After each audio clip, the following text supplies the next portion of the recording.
Meeting. No jokes here tonight, but we did make an arrangement for the first game of the NCAA women's tournament to appear behind the big screen at an appropriate time, and we'll all put our earbuds in and make it look like we're working. First order of business are the minutes from March 18th. I would entertain a motion to accept those minutes. I'll move we accept the minutes of the March 18th meeting. Thank you, Clyde. Second?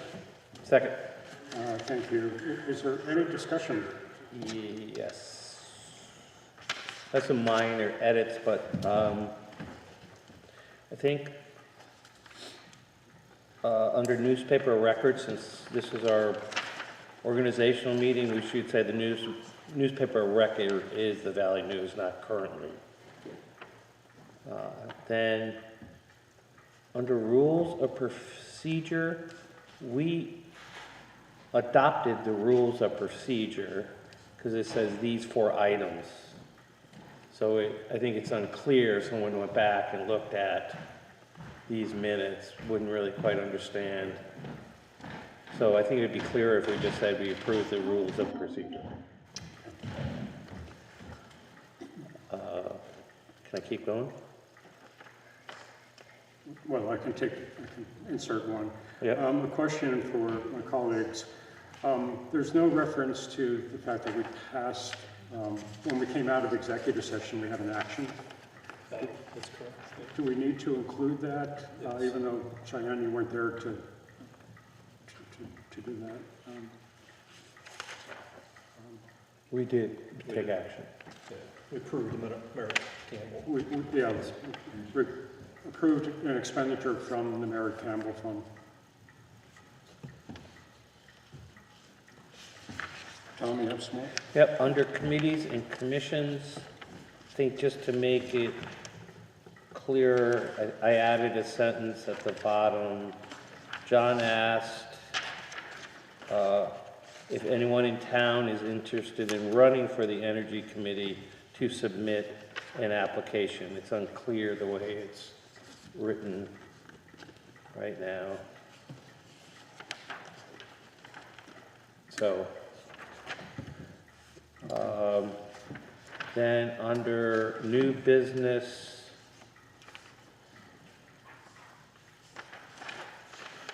under JSW, third and fourth sentence from the bottom of that paragraph, and I think it should read drainage as identified in the report for the Recreation Center and Damon Hall. Anyways, I can give you these. You can just look at them. So, Tom, can you just cover that last point one more time? I think I missed part of that. Your last point about the Damon Hall. The next to last sentence. Yeah, so it read, Tom, let's see if I can find the sentence. Tom made a motion that we direct the town manager to talk to our consultant to see if the firm can develop the necessary documents for us to go out to bid no later than the end of April for the drainage work as identified in the report. So whatever that date of that report was for the Recreation Center in Damon Hall. I was just trying to make it clearer. Okay. Any other comments? The first paragraph needed a little bit of work as well. The election of offices. Yep. It's an extra motion in there. Yeah, I wrote, I changed made a nomination to nominated Jim Riley, but I wasn't trying to be too hoggy.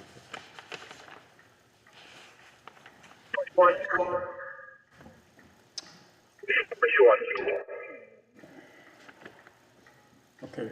Any other comments? All in favor, say aye. Aye. Aye. Okay, thank you. Let's go on to the accounts payable where the orders through today, April 1st. I need a motion to start the process. Someone offer a motion to I pass? make a motion, we approve the orders for April 1st. Is there a second? I'll second. Thank you, Clyde.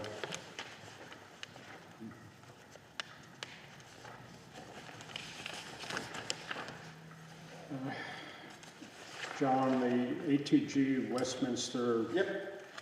Transmission number 5, which truck is that? That, I believe, is, I'm just making my notes.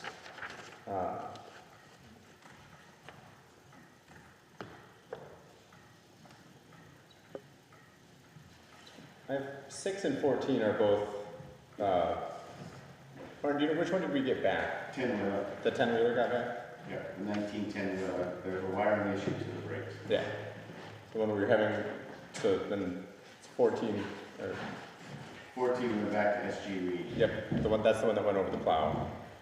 We think the issue is related to, well, hopefully related to the fact that it went over the plow. Okay. And that's back on the road now? The 1 ton, yeah. Okay. So how many functioning trucks do we have now? I believe we are down just 1 currently. Still true. Still, we didn't get that one back from, I called today, he didn't call me back. okay.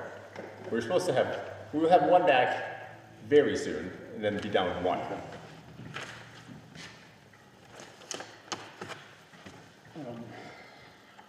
I had the same question that you had, so that's all right. Okay. So that means that we're down to how many trucks to use for Wednesday? Everything but the number 14, the one that went over the plow. That means You're missing Oh, 2. sorry, 2, but hopefully It's all full. Yeah, hopefully we have that one back. Yeah, tomorrow I'll start harassing Mark first thing in the morning to see if I can get a hold of him.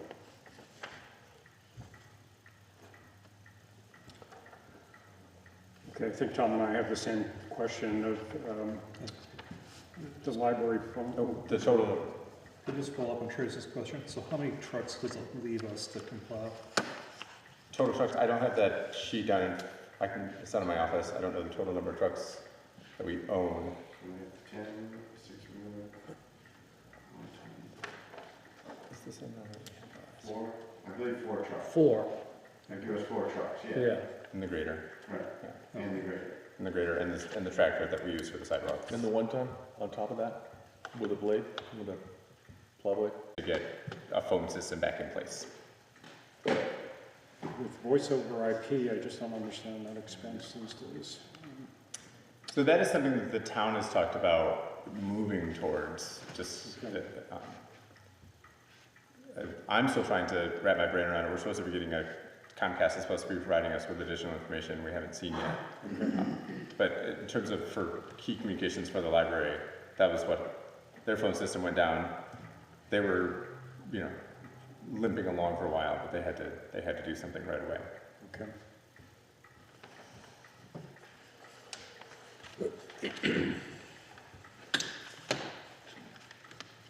Other questions? North Hartland School, we don't have it open or anything. I see the power bill is almost as much as the Martin Memorial, which they're in there every Monday with lights on. That isn't true, so I noticed that as well, and we are trying to track that down. Because I noticed, I had the exact same question as to why it was. They have electric heat? The heat's barely on, it's only on enough to not let it freeze, so. But it's Yeah. not electric heat, is it? I don't believe, because there's, we get fuel oil delivered there, I believe. I had the same thought, we're trying to track that, I had the same question. I was in there a couple, 2 weeks ago, or? Yeah, a little more, yeah, a little more. Didn't seem like there's any lights on or anything that would be drawing power, just from someone that's been in there, just to keep the basement. There's not an extension cord going out the top of the building next to the neighborhood. Yeah, it's worth. Yep, yeah, Following up, please. it is. All in favor of approving the invoices up through today, say aye. Aye. Motion passes. I have a few adjustments to the agenda.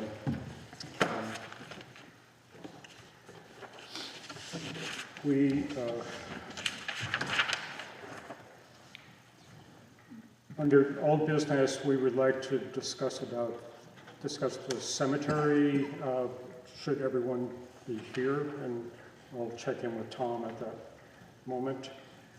Under old business, we have an appointment to the Solid Waste District. And then an adjustment to the Planning Commission appointments. Besides Jay Boeri, we have Mr. Jeffries and Mr. Cohn. I don't know how long those positions are for. I can look it up for you. Okay. And then I'd like to make a few comments about a proposed future agenda item when we get to that point. Okay. I don't know if this would be under John's town manager update, but the discussion about with the architect, I didn't know if you had any contact with them about doing the RFP and so on. I do have an update for you. Oh, on that okay, one. so that'll be under your own? Yep. Yeah, okay, great, thank you. Okay. Are there any public comments? Yes, Ms. Clark. Sure, I just have two questions, and they may You're be covered. You're gonna have to speak into the mic. You have to come up to the microphone just so it's amplified enough for folks online. And you have to do a little dance first. Sherry Clark, last meeting you said that we were renewing a contract with the Windsor Sheriff, You have to get right up to it. Windsor Sheriff Department till June, are we still under some kind of contract now until July 1st? I missed the very first part of what you asked. Windsor contract. Are we still doing contracts from month to month with the, till July 1st with the Windsor Sheriff Department? So we're currently under contract, and that is a discussion that will come up Okay. Okay. in a few minutes. Okay.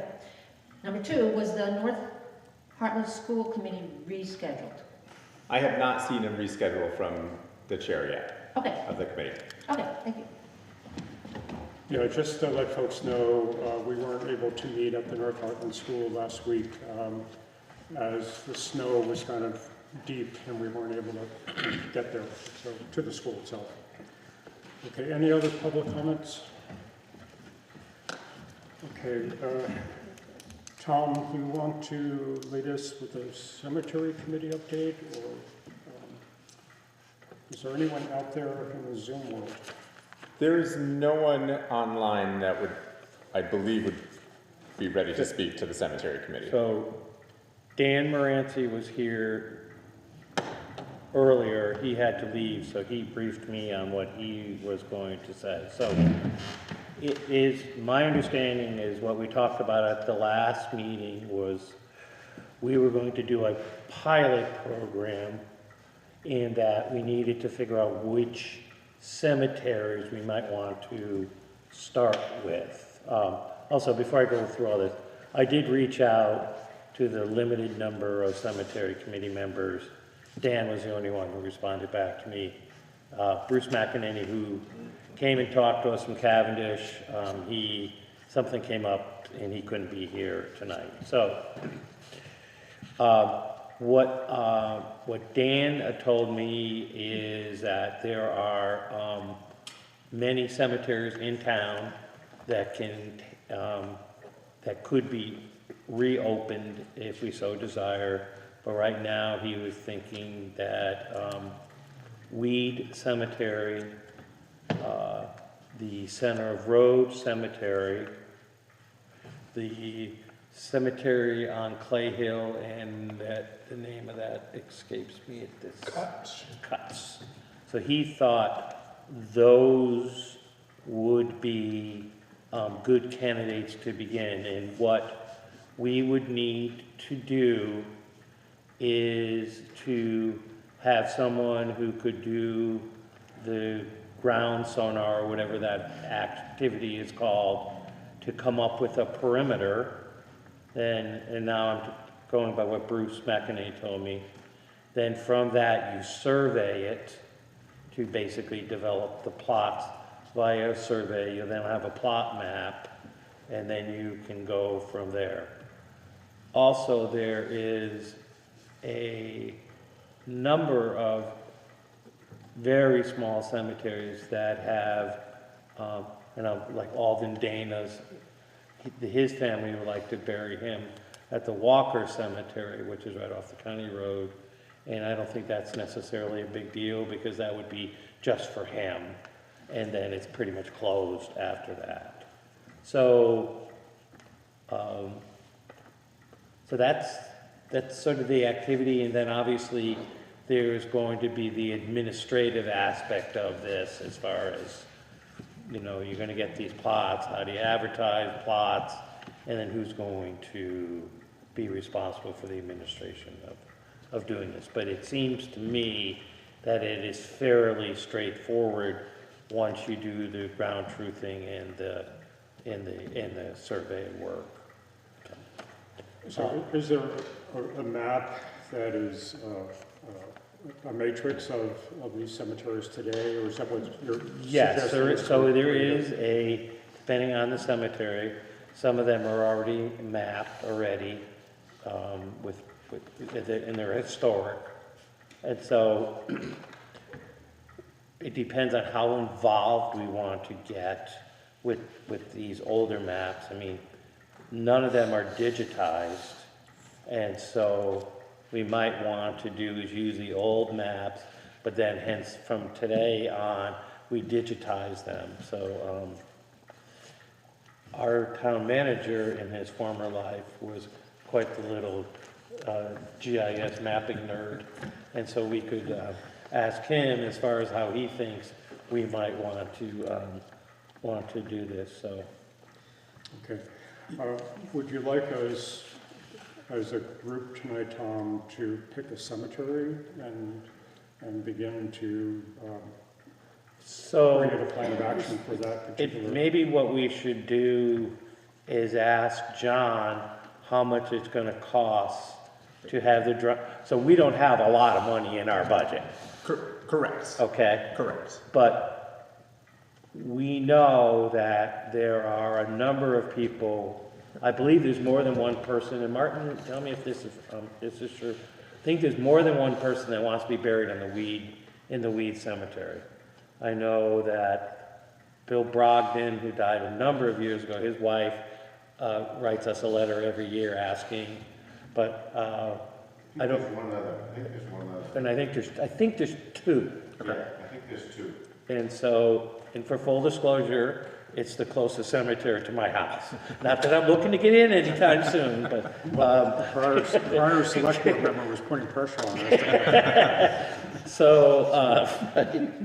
So maybe we could do there and maybe do one if we have the funding on another side of town, Sure. you know. So I can reach out to the two people who I know who do the sonar mapping Yep. as a starting point Yep. to get cost estimates. Yeah.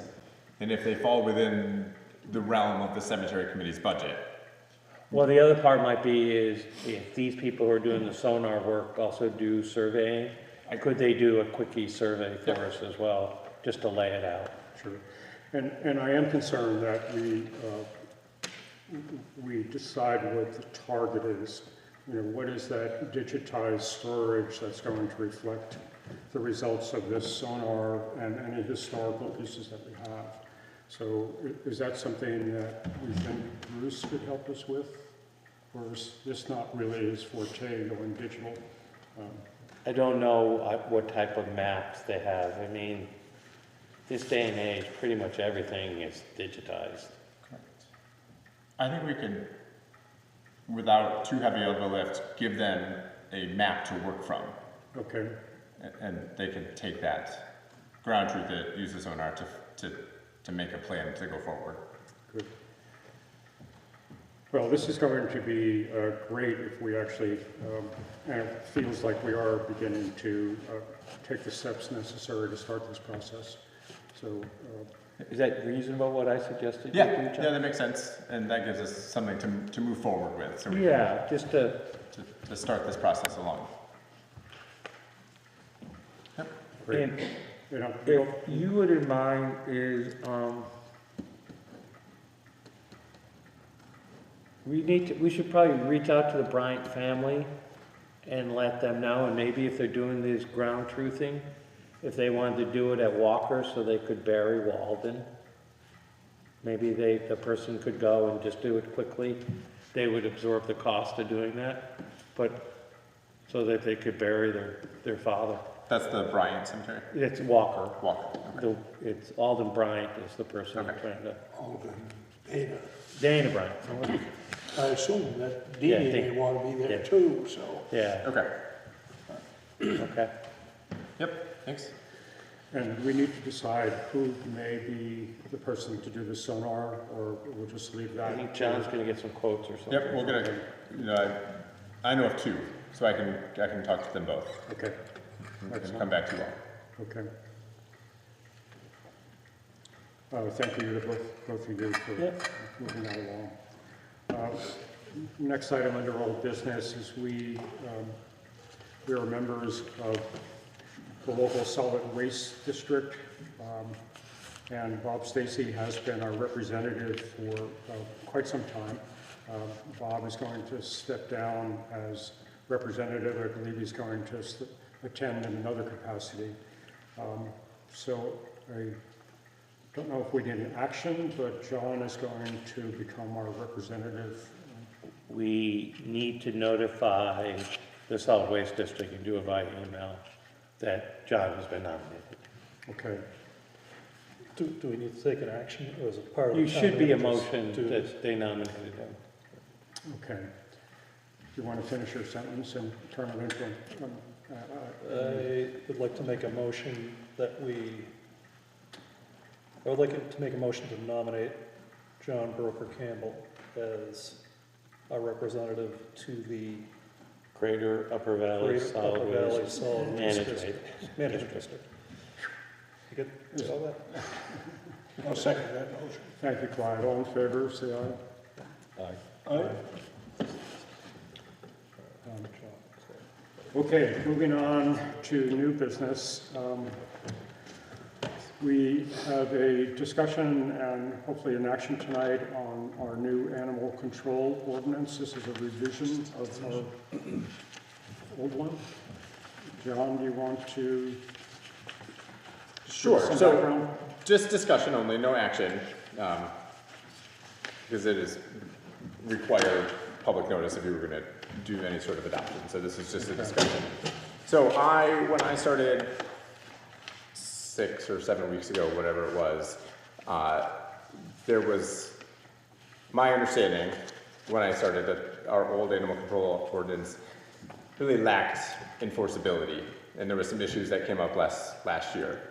This draft that you see was largely put together when I started and was adopted or taken from another town who we felt that it was a good model to build from. In the audience, we have our animal control officer, Jim, who has also been a part of this discussion and has looked at this draft and could potentially speak to what happened in previous years with the enforceability of the old ordinance.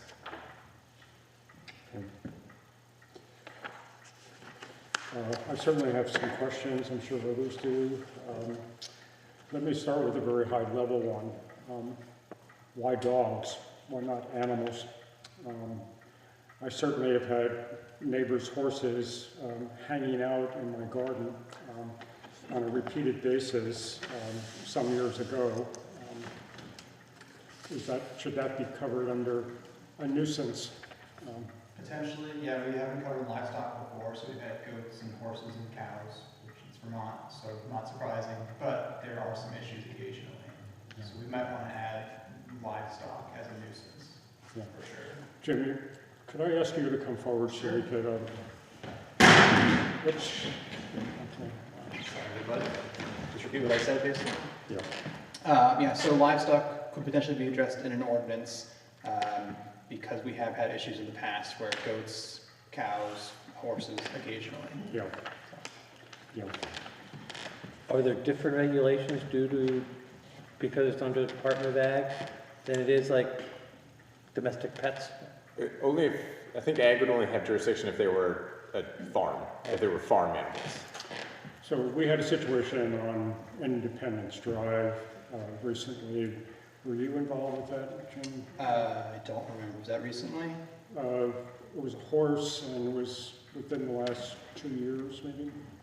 I have no recollection, but if I was, I have notes on it somewhere. Because that could be the answer to your question, if the state gets involved with certain things. Usually for cruelty is when the state needs to, so I don't know if it was a cruelty issue or what. But, yeah. I don't want to say too much, but yes. Yeah, right. Jim, let me ask you a question. What's the biggest problem you want to try to solve with the new ordinance? Running at large is a big one, so dogs going to neighbors. And there's been some instances of neglect where the state has kind of been between what they wanted to, how to handle it. And the town had in our ordinance mention of the state laws that we could enforce, but it wasn't clear. So to clear that up, for some instances, it would be nice to have like a definitive, like if your dog is not being cared for, the town can potentially step in if the state can't. But there are changes coming from the state too. So you define dog and wolf hybrid, but you say that this is a regulation just for dogs, but not wolf hybrid.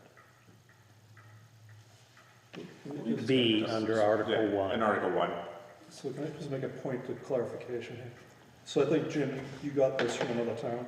From Sharon. Yeah, Sharon. Yep. There's a new VLCT standard for this that we should probably start with and make sure that, it solves Jim's problems and, whatever modifications we think need to go in there as well could go in there. And, that should probably get, before it gets adopted, a final review from a lawyer, if that makes sense. I guess I would say that the only reason we talk about dogs and wolf hybrids are those are the only animals that are required by law to be licensed. You don't have to license a horse, you don't have to license a cow or a cat, but the law says you shall license dogs and wolf hybrids. Right, that was sort of my point, is maybe you need another ordinance for, we'll call them farm animals for lack of a better word. I don't know, I have no clue, I don't know. But this is very specific. So.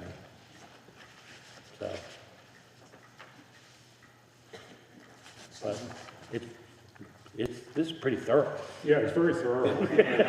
Nice I job. did write it, I copied and pasted it, so I think no It's credit. thorough, but some of the quotations for Vermont statutes and some of the definitions here don't quite match up to VLCT. So I read our old one, I read this one, and I read VLCT today. Okay. Yeah. Right. So are we suggesting that we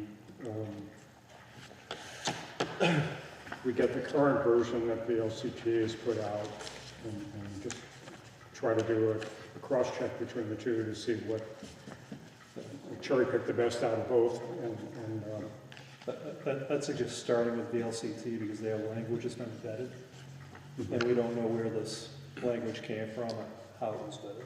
Sure. I don't know whether it can be included with this ordinance or not, but there are towns that, well, as of tomorrow, your dog license town fee goes up by 50%. There are towns who tack on quite a substantial non-registration fee to encourage people to license their dogs on time. And I presume it would be part of the dog ordinance. I mean, there are fees involved.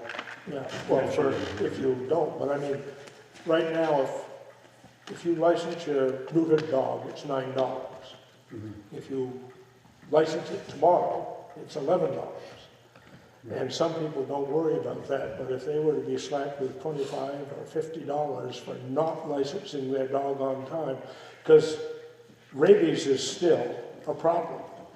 And there are people who blatantly refuse to license dogs. And maybe if they hit them in the pocketbook, it would help. There are tickets listed under fine, so like if I were to respond to somebody with a dog incident and I find out they're not registered, I could potentially give them a ticket for not registered. And there is the first offense, second offense, so Yeah. there is that in there.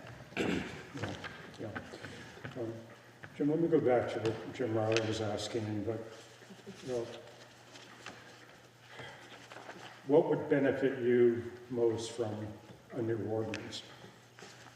I think clear enforcement would be useful.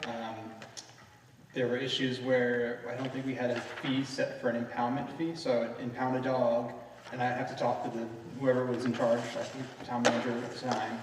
Yeah. And we had no set fee, and so one of the requirements in there is I have to notify the owner within 24 hours if it's a known owner with the steps needed to complete to get their dog back, but we didn't have the fee. So if I got a dog on a Friday, I'd say, well, I can't really, you know, by definition, inform them until I had that fee set up. So I think the fee is covered in there. But the timeline too, so 24 hours to notify somebody doesn't always give me a chance on a Friday afternoon to talk to the town manager if it's more of a serious case than just like have your dog, I can give it back to you. So maybe if there's more time to notify an owner, but I don't know if that comes from VLCT or not, if that 24-hour is in there, so. Well, I see no problem having a hybrid document. If you have good stuff in ours and it's not in the leagues and you like it, leave it in, you know? So I can look at the VLCT one Yeah, and compare the two and bring them both back to, bring some sort of hybrid back to you all. Yep. Working and keeping Jim in the loop as you were the one who really is kind of boots on the ground with nuisance animals. And it would be interesting to see if the VLCT expands the scope to be the nuisance horses that are. There's precedent in other towns and states, I'm sure. It's a dog control ordinance. Yeah, good. Full disclosure, one of the things that I went through in Vermont was the bovine spongiform encephalitis. I can't pronounce the last part of it, with BSC. And that hit hard up in Warrant, and it really tested their ordinances. I mean, the federal folks were involved as well as the state. I hope we never have to do that in Hartland, but that's one of the reasons I'm looking to make sure we are as encompassing as appropriate, so that we don't have any liabilities coming forward. Right, usually my thought, if we had a serious livestock issue, would be to get the state involved. There's a number to contact. Of course, I don't know it, but it's like the Secretary of Agriculture. So like if we had an issue, they'd be definitely looped in, so. Yeah, Mr. Tibbetts, I think, does a good job at the state level with that. So, Commissioner Tibbetts. Okay. Yeah. Okay, any other questions? Thanks for doing what you do. Yeah, Thanks, sir. Thank you. Appreciate it.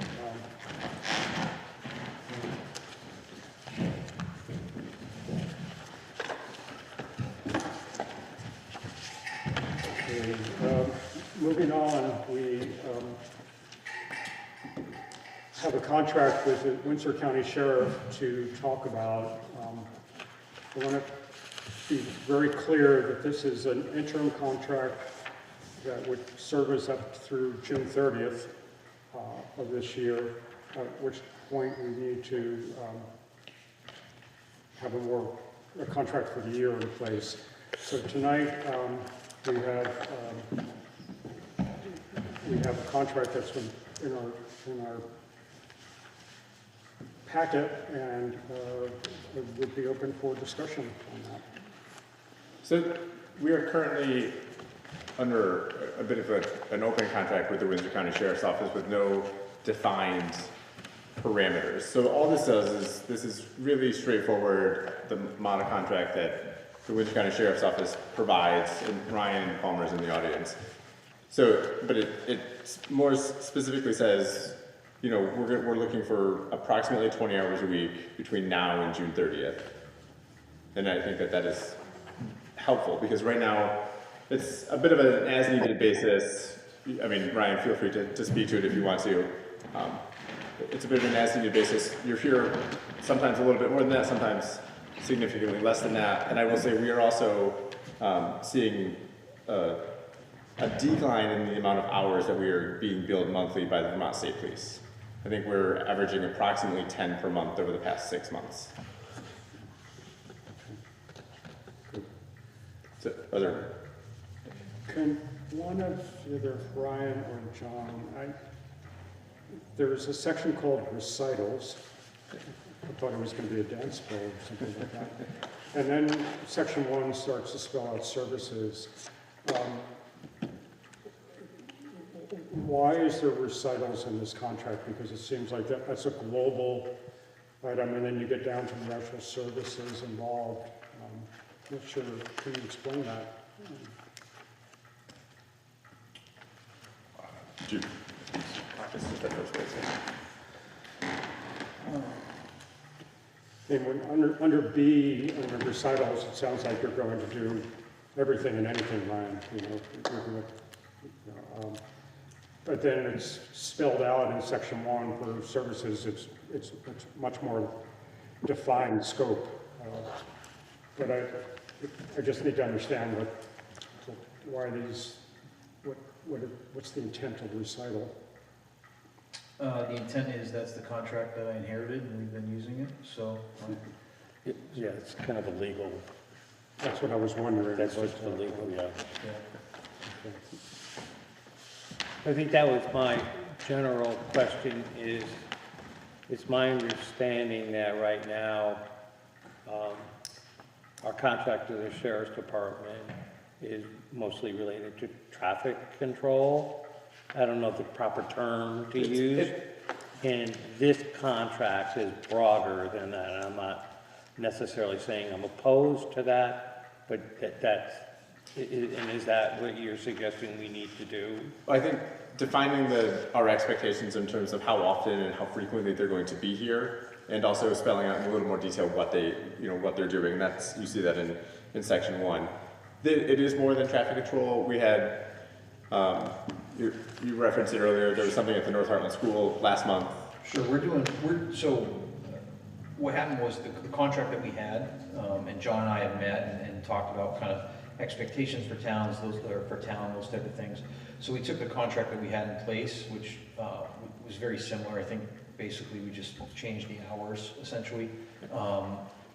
It wasn't really just it was kind of as needed, and that started last year. Martin asked us to provide some service around the beginning of the school because we were concerned about construction and people doing 100 miles an hour around the school to try to get around, it's a little exaggeration, but flying down by the school. And so the contract that we sent over was like, hey, call us if you need us. I think in the past, Martin kind of evaluated, well, what are we getting from the state police? Is there some room for some extra patrol from the sheriff's department to remain in the budget? And I think what John did here, not speaking out of turn, was go, okay, we've got this much money left. This is what we're kind of estimating. Let's put something in place, one, so that every week he doesn't have to call me up and say, hey, can you do 15 hours? Can you do 30? But just kind of setting a pace there. And when we're in town, or even when we're not in town, we're taking, we've taken, some fraud investigations, and, we thought somebody had broken into the school, so we responded. So we're trying to take some of the burden off of state police from a call response standpoint. So nothing has really changed other than just setting the hours from here until the end of the fiscal year. Other questions? Ryan, so is there some kind of documentation of all of the traffic stops or anything that you're doing so that we can look at what you've done to help us in this town? And I know you've done a lot, so. Yeah, absolutely, and I think part of the billing process, you guys get that in part of our bill, but then also I can get real specific as far as running reports and providing documentation on that. I didn't bring anything tonight, because normally we don't get into that. But the last time I talked to you about this, I was on a committee to look for police, and now we're going to be funding and working with you for 3 months. Whatever's left. And whatever that would be. Yep. It'd be before Mandy Potter had a list of all state police calls, and she had it broken down into what type of call it was, so that we can compare that to what you've been doing. And I'll work with John this week and I'll get you a whole packet, and I have access to all the information from the different agencies, so, or can access that information, so we can get you that. just little stuff like, So Ryan does submit that information with his bill. excellent. I look at it, I have previously not provided it to you all, as, you know, Ryan and I talk on a semi-regular basis. Everything seems in alignment, not something to bring to the board for your review. If you would like it done differently, we can have that, I'm certainly open to that conversation. But No, I'm totally happy with that. I just was thinking, in a few months, when we go to find a permanent situation, it would be nice to be able to review all the notes that he has and the state trooper's notes for the committee that helped to get it there to start with, and before we make any decisions on. We can touch base and I'll get you the information. sure, and we will revisit this conversation in late May, early June, as we are preparing to move forward starting July 1. Excellent. Right. Yeah, I think that this is an important piece so that we actually know, and we can in turn report back to the town of the effectiveness of the direction we're moving in that part. Ryan, I'm still a little confused. Should a Hartland citizen want to reach you? Do they dial 911 or do they need to dial a different number? Yeah, I think it depends on the situation, right? So 911, there's a crime in progress, somebody's kicking in your door, somebody's robbing your store or whatever, domestic, call 911. Yeah. And there's 7, I believe, or 9 PSAPs, which are public service answering points across the state. Hartford is one of them, Westminster State Police Barracks, Wilson State Police Barracks, Lamoille County Sheriff's. Anyways, there's multiple PSAPs around the state. Generally, you're going to get Hartford or Westminster around here, but it just depends who answers the phone. So that's the best way for an in-progress emergency situation, right? We have our office number, or we are dispatched through the Woodstock Police Department.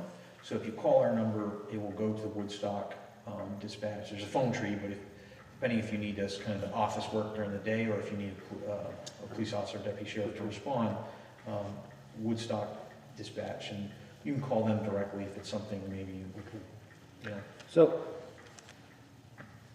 because we're now going to be under, or we've been under contract with you, when they make the call, goes to the PSAP, is Windsor County Sheriff then directly contacted?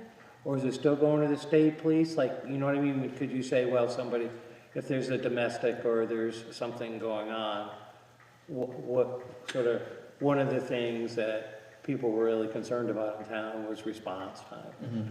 Where are you in sort of the chain as far as being contacted to respond? Yeah, so state police is probably, because generally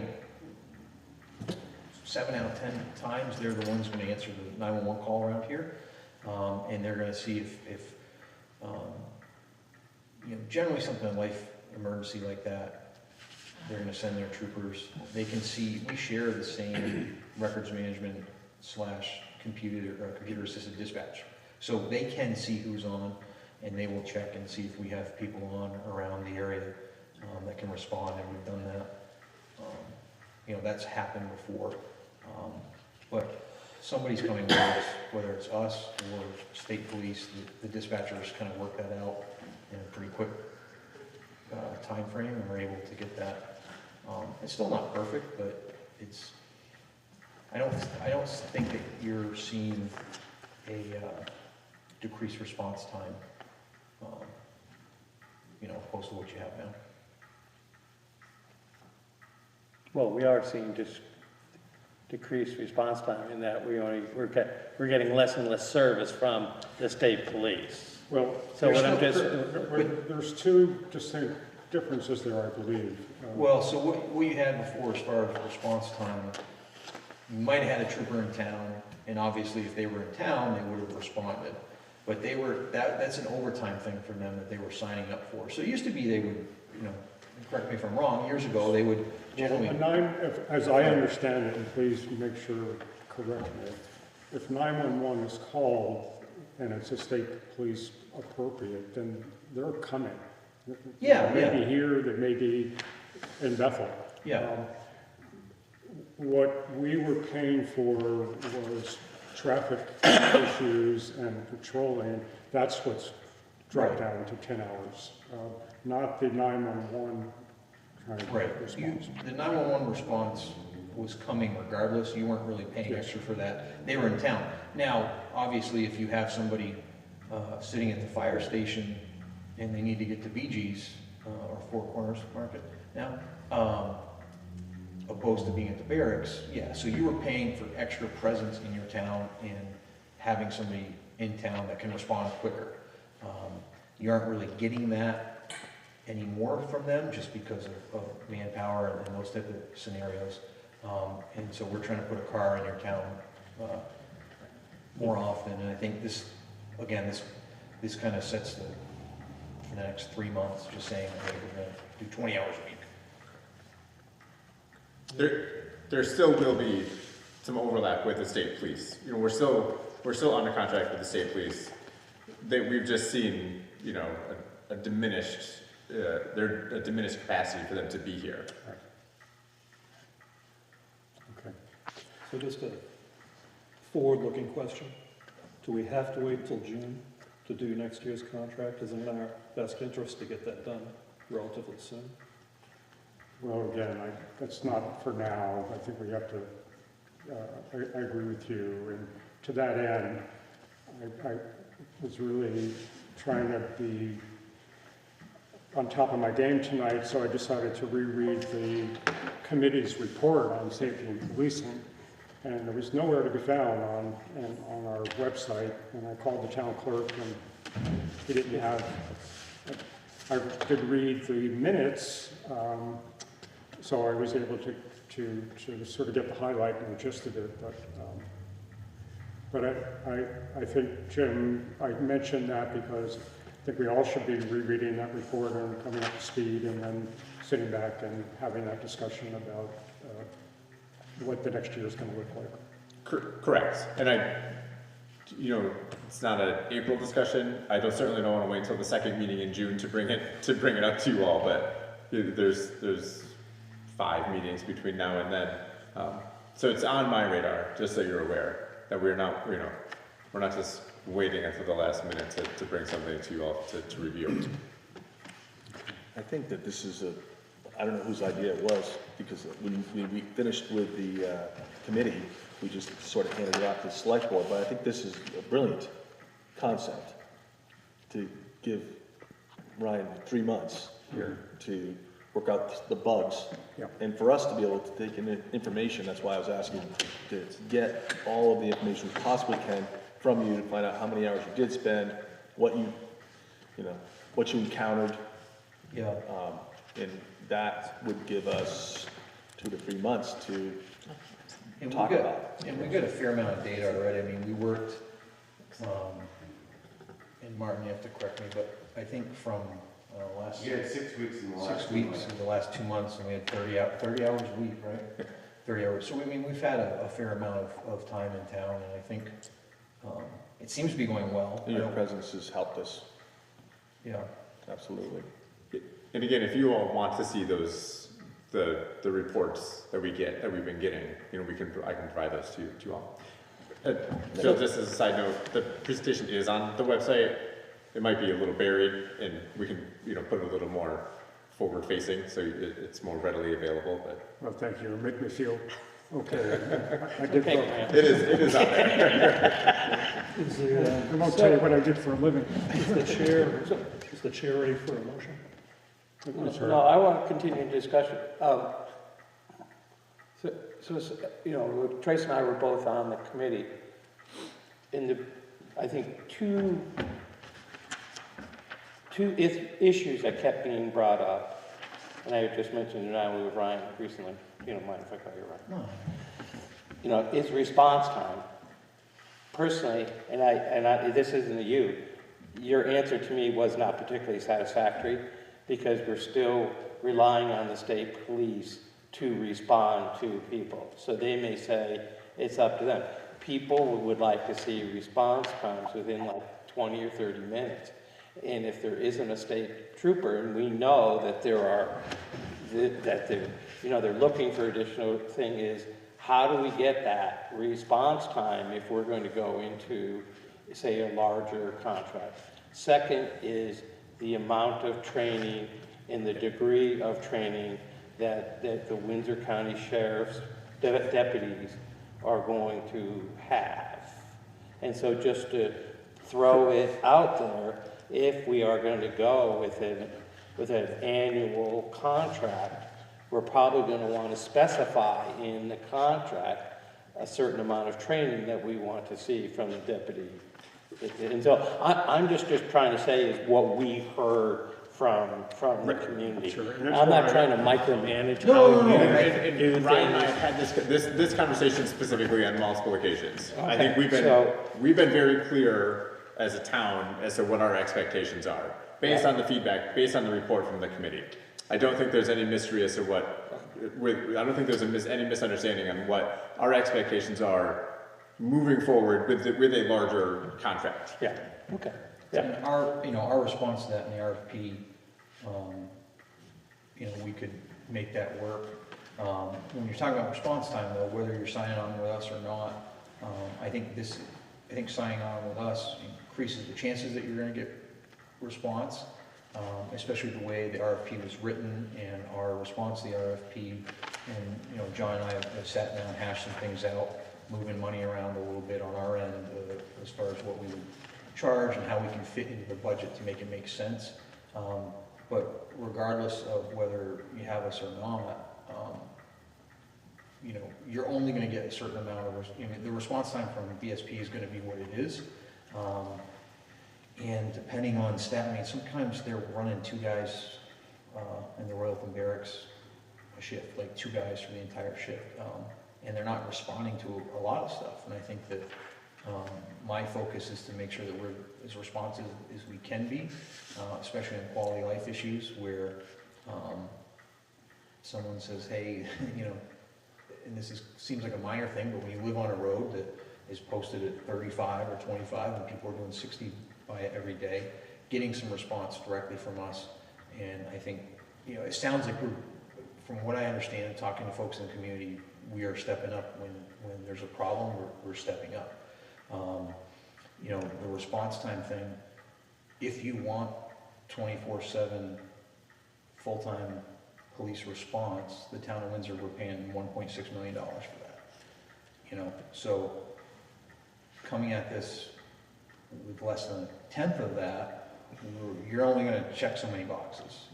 I think we've seen it during the day when they call us, the town office, and Martin, we've been very responsive, and the response has been very good. Well, let me just add something to that, Ryan. So if he's entering into a 3-month contract, it's not a permanent situation. So if it was a permanent situation, what does that look like for us to call the sheriff's department to get response time quicker?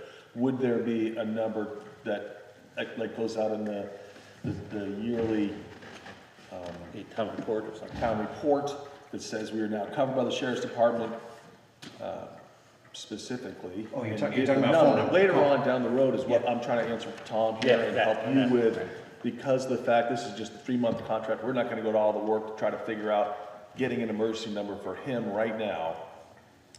We're gonna use the state police number or 911 temporarily, and they will transfer it to them until we get a yearly contract with somebody.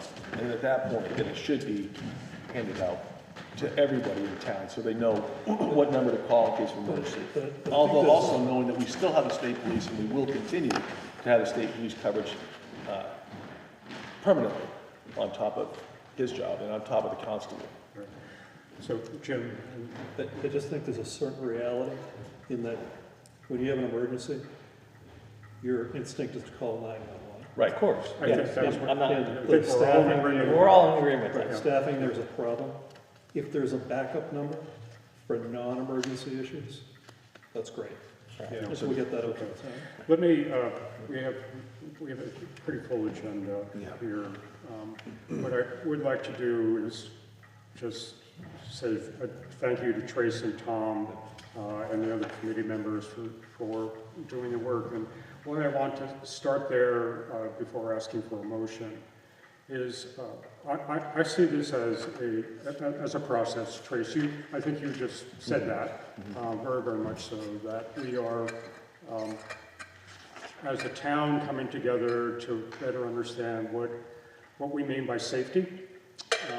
And that's both the mental health as well as the physical health and also speeding. I think it's going to be a process that, we have a contract to decide on right now. We have a contract to work out for the upcoming year. The landscape will be changing, and it will be up to us to sort of just keep abreast and make the right decisions in conjunction with what our community is telling us. And Mrs. Clark. I'm sorry? Mrs. Clark. I had a question. Oh, Ms. Clark. You have to come up to, back up to the mic. Ryan, thank you. Hey, thanks, Ryan. Thank you, Ryan. Dispatchers, those who, the dispatching, they must have the towns and who is covered by what law enforcement. For instance, when you contracted with Bridgewater, didn't the dispatch know that you were covering their town? I mean, the dispatch must know who is to call, Absolutely. based on the situation. It's not going to Yeah. So I guess there's some typos and some other minor stuff in the Ryan, I contract. wouldn't worry about the dispatch. Okay, I noticed that there's an exhibit 1 that was not included, and Yeah. I apologize for that. Okay. So we're looking for a motion to, I'll make a motion to approve the Windsor County Sheriff Department Law Enforcement Services contract effective April 1st, 2024 to June 30th, 2024. thank you, Jim. Is there a second? I will second that. Thank you, Trace. All in favor, say aye. I have edits to it, so I'm not going to approve it without edits. Okay. Because there's some stuff. Is Is there there any amend that discussion? motion to You want to change If you want allow to just take my edits, go the ahead. town manager to work through any edits that are necessary to finish the contract? Oh, yeah, you're in the committee. You're in the committee, so you can help edit it. No, it's just stuff that's. Are you comfortable with that? Sure. Okay. Are we set to vote then? Lights it down. So Are you going to amend your original motion or amending the motion to incorporate any appropriate, have the town manager incorporate any appropriate edits. I think it was like 60%. It's 5% of the bill. Okay, you guys all set down? Yeah. Okay. All in favor, say aye. All right. Against? Aye. Okay. Motion passes. Thank you, Ryan, for coming. You're good, Ryan. Go catch bad people. Tell me to stop the stop signs on the way home. Definitely stop it. Go watch out for this rabbit shoot. Okay, moving on, the next item is warrant signatures. Every other week, we have to appoint someone to stop at Damon Hall to sign the warrants. It was myself and Mandy last year. Since generally on Tuesdays I meet with John to set the agenda for the upcoming week, I'm willing to be one of those people. Is there another? I think the state confers that authority onto the select board chair. Okay, the whole select board. Select board chair. Select board chair. Then you have to nominate, have someone else fill it, Okay, which I'm available most of the time, so. okay. So So moved. moved, yeah. All in favor of Clyde as the second person to sign warrants, say aye. Aye. Aye. We are on a roll. And then ask for a vote. All those that don't volunteer, take one step. Okay. Moving on to the Conservation Commission appointments. We have Doug Hill and Will Moore. Rob, you're here. Is there anything you would like to say? Comments. So I'm Rob Anderegg. We had 3 people whose terms were expiring in April. 2 of them, Will Moore and Doug Hill, were asking that you reappoint. Dean Greenberg is stepping down from the commission after almost 20 years. So there'll be an opening there.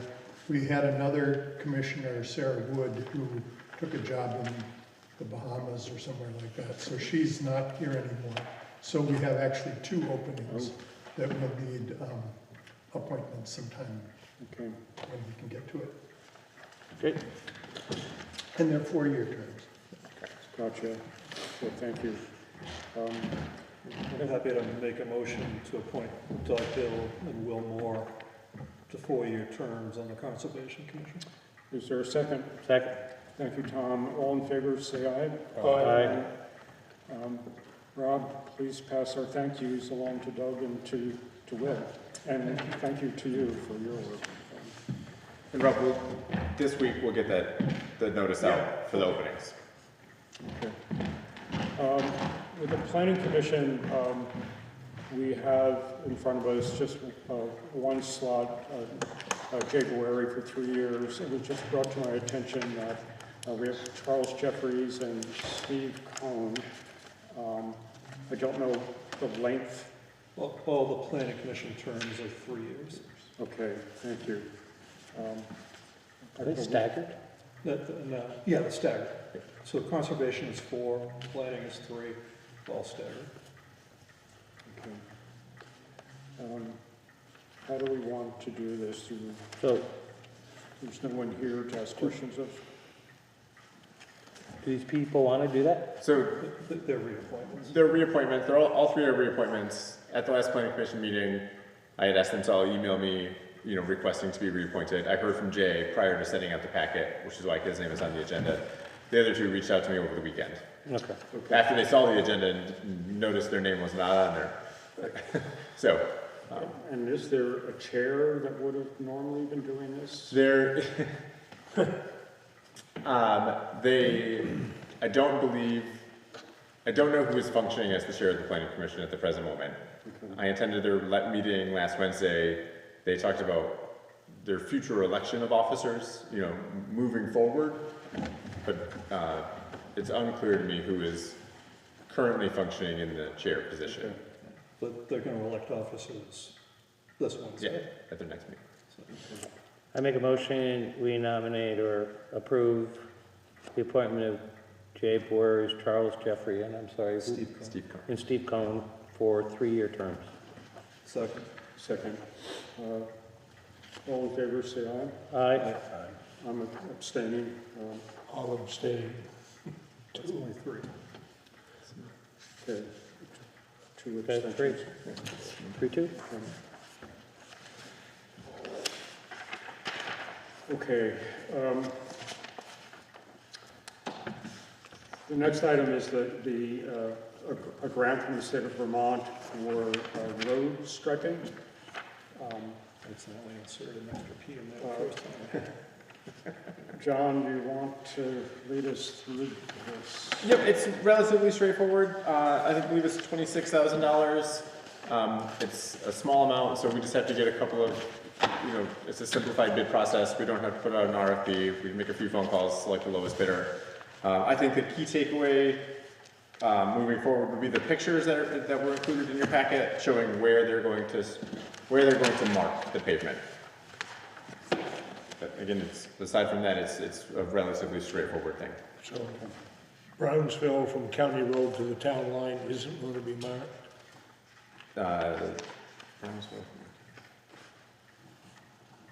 From County Road to the town line, correct.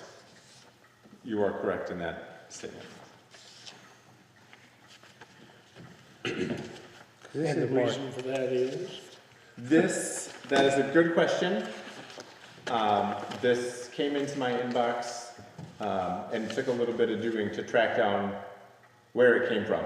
And there was, I think, it had been applied for previously, and I think since forgotten that it had been applied for.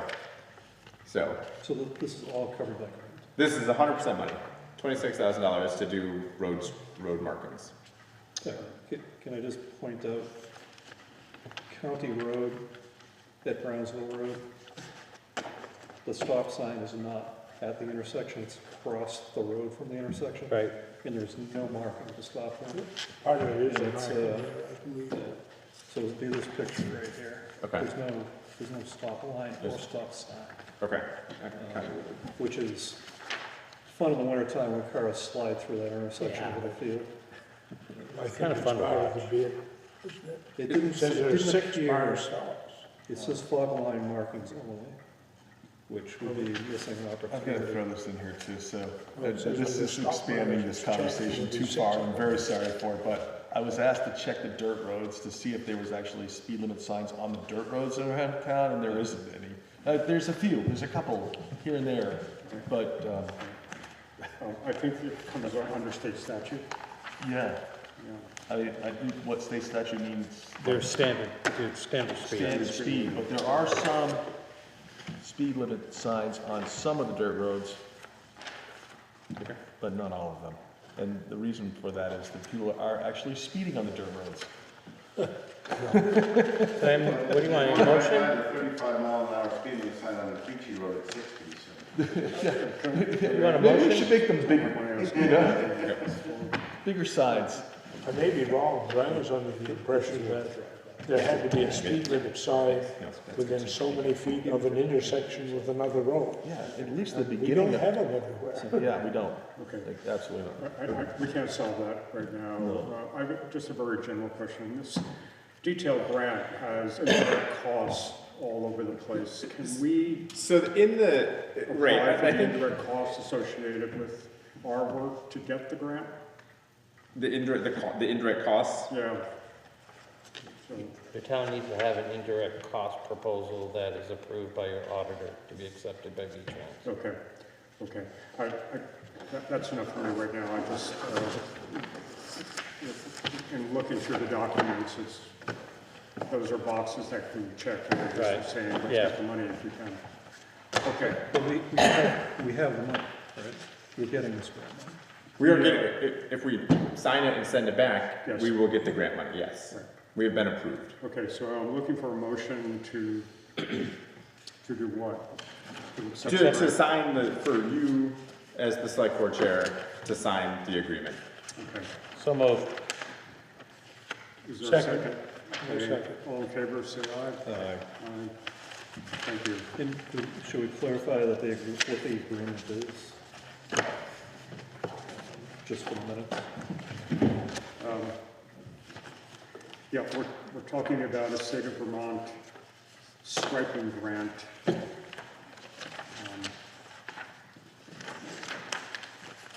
So it's the small scale safety improvement.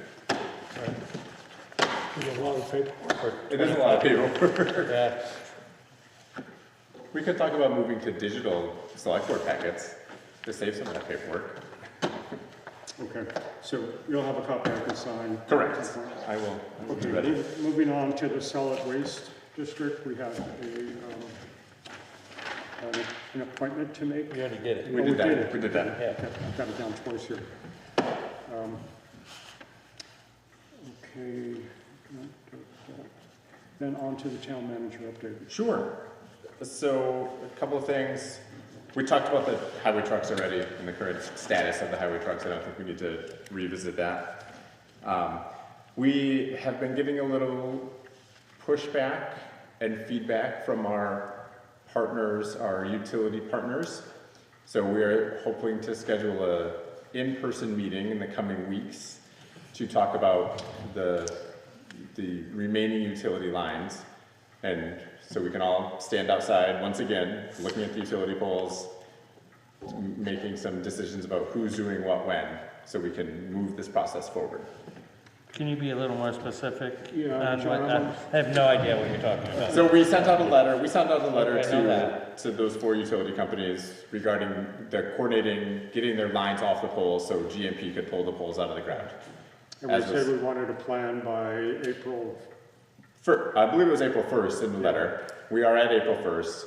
We have heard from 75, we've heard from 3 of the 4. Who have we not heard from? We have not heard directly from Comcast.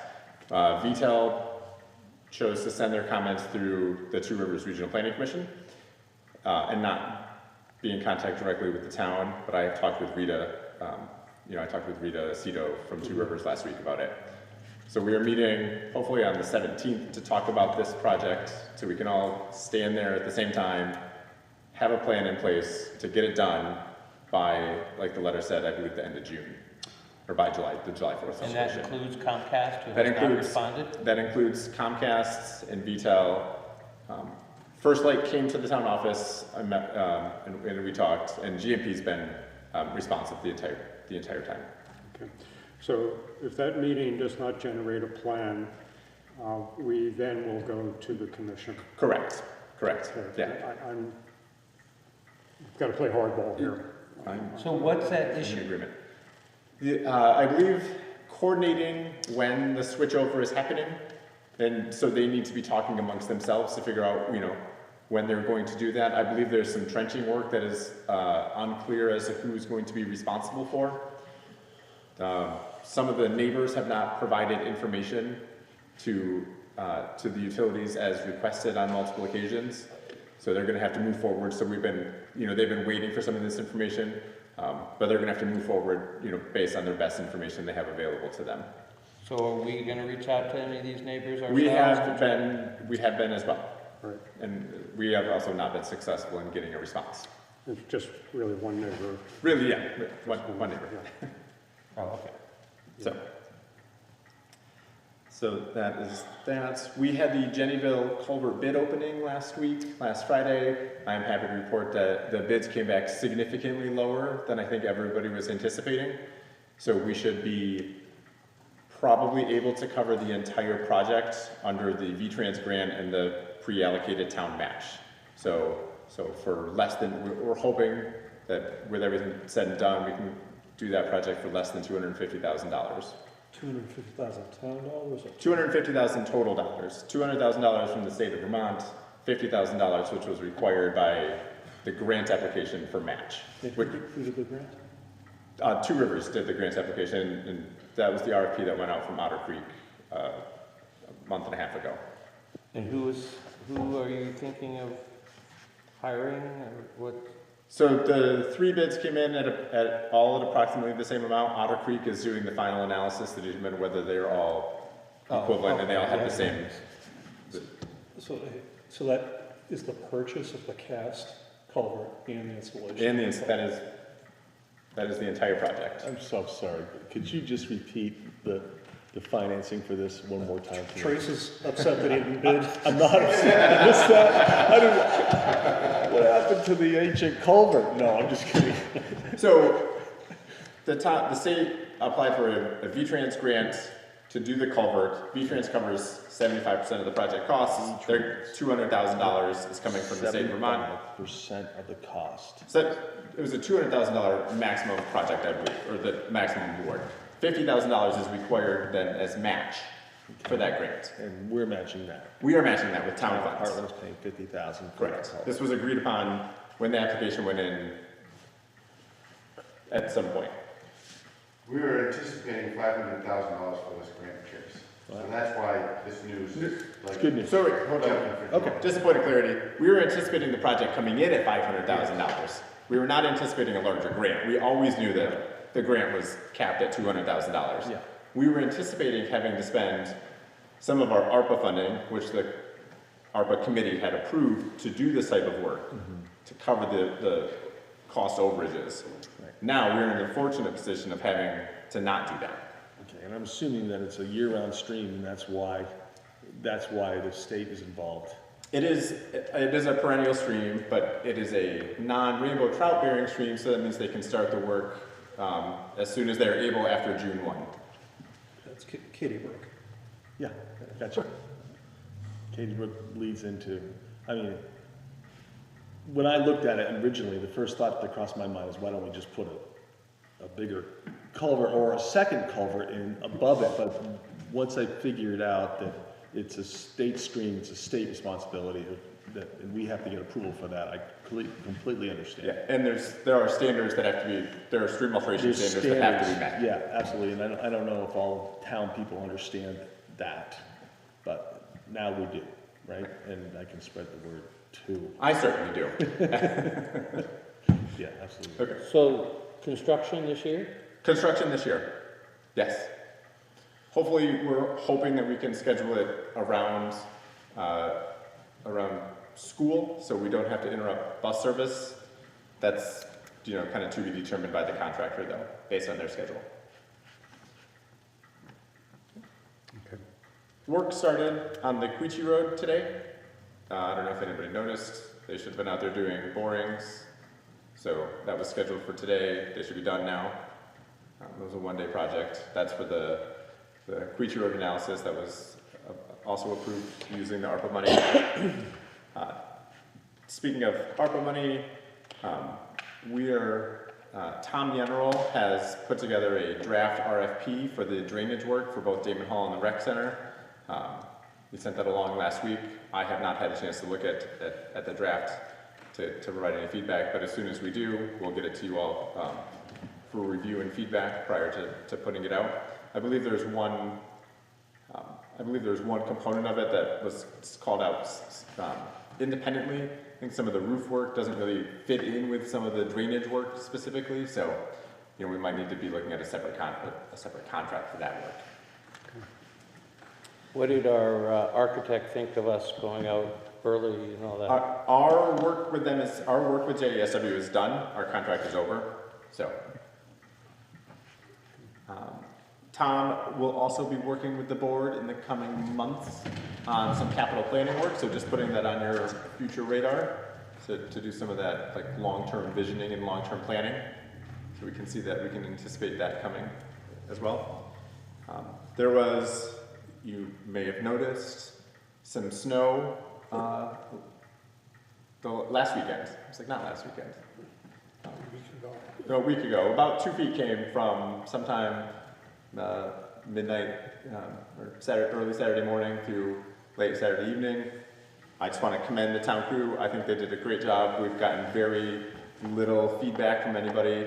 It was snowing very heavily at times.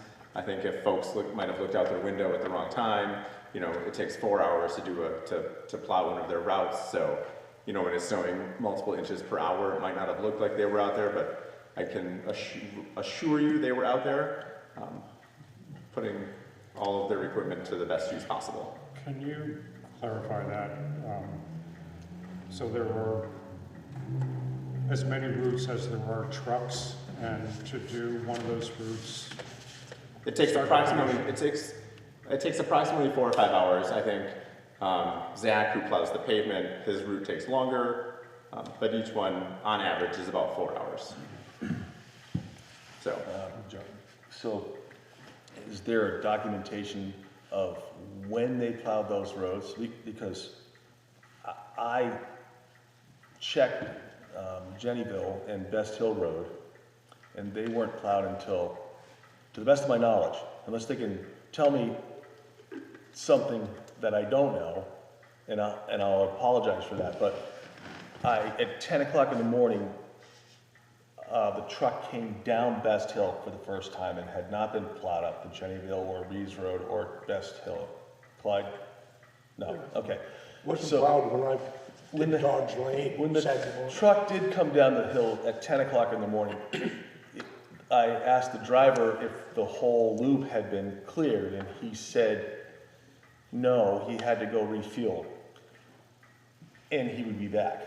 So my question is, how long do those trucks run if they're fueled the day before? I don't know the answer to that question. I'm pretty sure that they go like 6 or 8 hours. And seeing as how the road hadn't been plowed, I'm just wondering like why they didn't fuel it up the night before. So then I'm gonna just move forward. I did field several phone calls, and I commend them for making an attempt to get out there, but if they plow the road when there's 6 inches of snow, they can see the road still. If they wait until there's a foot or two, it makes it very difficult, and then, you know what happens next? They get stuck on cream pot. So then they have to have a truck come and take them. Well, there was a and pull car them out. there. So the second run up Green Pot, the car was stopped at the top of the There hill. was a car So stuck he in the couldn't- road. Right. And I wonder whether the car was That's why stuck he got there. stuck. They did not Was the car start, stuck because there was snow in the road and they couldn't get through, or was it they just parked the car on the road? they did not start until 7 in the morning. I know. I guess my point is that when the storm starts, if they would plow as it's coming down after like 6 inches or so, it would be easier for them to continue to plow. It's less weight. They can see visually the road a little bit better, that sort of thing. I'm just offering it some advice for the future. So That's again, we had talked, they did not start until 7. It was a Saturday. We knew there was heavy snow coming and they were going to be working Saturday, and they were here Sundays, most of the day Sunday as well.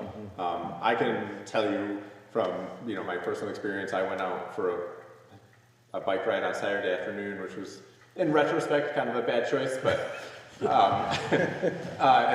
part of it was on state roads, and they were equally as bad. It was, I think the rate at which it was snowing was very difficult for people to keep up with, any of the crews, but again, from my perspective and generally from the town's perspective, it went really smoothly. I would also encourage, if you do get phone calls, feel free to pass those along to me. Oh, we did. I tried to just get it off my plate because I was plowing as well. I was plowing. Sure. But If they went out at 7, there was about 6, 7 inches, because I went out at 7 at my house, and I had 6 inches at 7. yeah, I think there was 6 or 7 inches. Yeah, for sure. Yeah.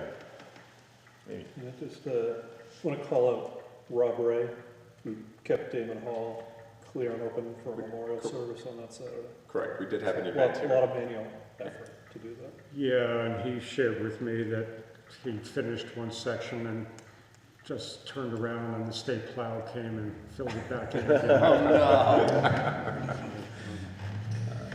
I think that it was quite the storm on that Saturday. I'm pleased that we didn't get the rain in the afternoon, and that would have really made it kind of crazy. But This is I had about 22 inches at home, and it took me a while to dig out. Yeah, I understand waiting out the storm.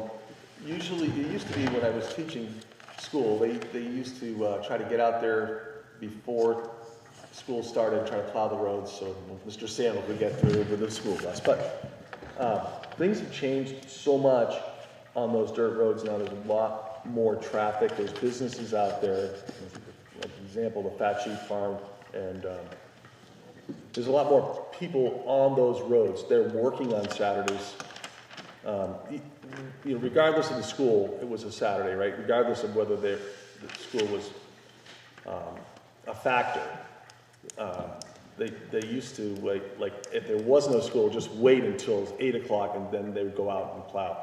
And the storm was a lot bigger than what we thought we were going to get, and I completely understand that. But if they see that there's a storm coming, if there's any chance that they could start plowing a little earlier to get people to work and to try to keep ahead of the storm a little bit better, it would be just a suggestion. I will take Bill. I spoke with I spoke with Bill before we left on Thursday or Friday. I knew that they were starting at 7, and it made sense. So I'll take responsibility for them starting at 7. They were here. They put in, I think somewhere of I think Rob mentioned that he put in somewhere on the order of 20 hours of overtime over the weekend. So they were definitely here, and if they had started earlier, it would have been more than that. So again, I hear what you're saying and I appreciate it. I'll take responsibility for them starting at 7, but by all accounts, it was a job well done for a lot of snow. Okay. So I'm going to get hit again Thursday. No, that's nonsense, Clyde. It's April now. And this time the Mother's road's Day, not getting frozen. 1945, 19 inches of snow in Hartland. so. Well, I can't speak to Tom, you have more items 1945. on your update? Yes. So just one other thing, really. We talked about this briefly at the last meeting, and I just want to bring it back around because I'm not sure it was clear. The pizza oven and the pizza committee, in conjunction with the farmers market, are doing an addition to the oven. They're going to put a bench on the other side that mirrors the one that's there now. And they're going to put a chimney up from the oven through the roof of the structure. All at no expense to the town. There's no impact. And if there's questions or feedback, let me know. Otherwise, they're planning to move forward with that. Great. And as I understand it, the bench they're putting in on is the same type of structure that went in already, which looks great. Yep. And then, sorry, one last thing. It's been brought up a couple times. I know that, and I'm going to pronounce this incorrectly, but Moller Road. Moller Road. That is the crew's first priority when the ground thaws enough to get that culvert replaced that is continually backing up water. So as soon as the ground is thawed enough, that is their first project. Yeah, and I just noticed a culvert coming out of the ground on Ellison Road, close to Draper. I'm not sure if our plow caught it or, you know, there's a large property or the Maxim property that gets, it's going to be quite a cleanup this spring.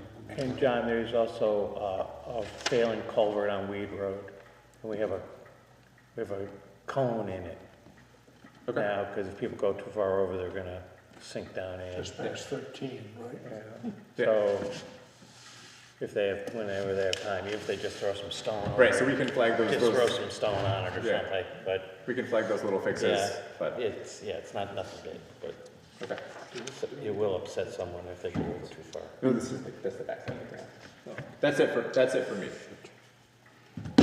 Yeah. I just had a cancellation on something that's to happen.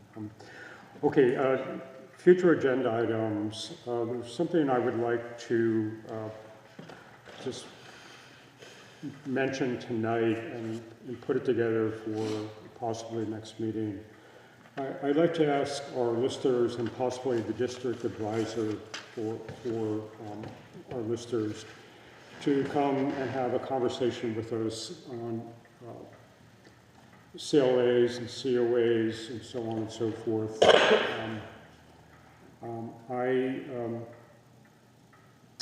I really don't know where we are with the possibility of a reappraisal. Is questions like, is there a way that we can possibly up our property values and then change them once the reappraisal, a blanket sort of covering? I'm reading these days, and I can't quite be sure if the CLA is actually impacting the school tax rate or if that's just a red herring. And are there other interim steps that we could be potentially taken to change this shortfall that's coming? So I will work with John. We'll put together some questions and look to have a conversation at the next meeting. I'm sure we're all being asked if we can better explain what's, the impact of what our large budget increase is this year. So I think would be useful for all of us. John mentioned the capital program plan. I'm glad to hear that Tom Yeneral is taking some steps. We have job descriptions for... So job descriptions, we have two coming. Martin and Michelle have provided feedback, so Okay. I was hoping to get those done for tonight, but there was enough on the agenda, so those will be at the next meeting. Right, and we've been kicking around the personnel policy. We need to get to that, that part. And Phil, just for the board's knowledge, Martin and I went through that policy probably 3, 4, or 5 months ago. yeah, And then John and I went through it as well.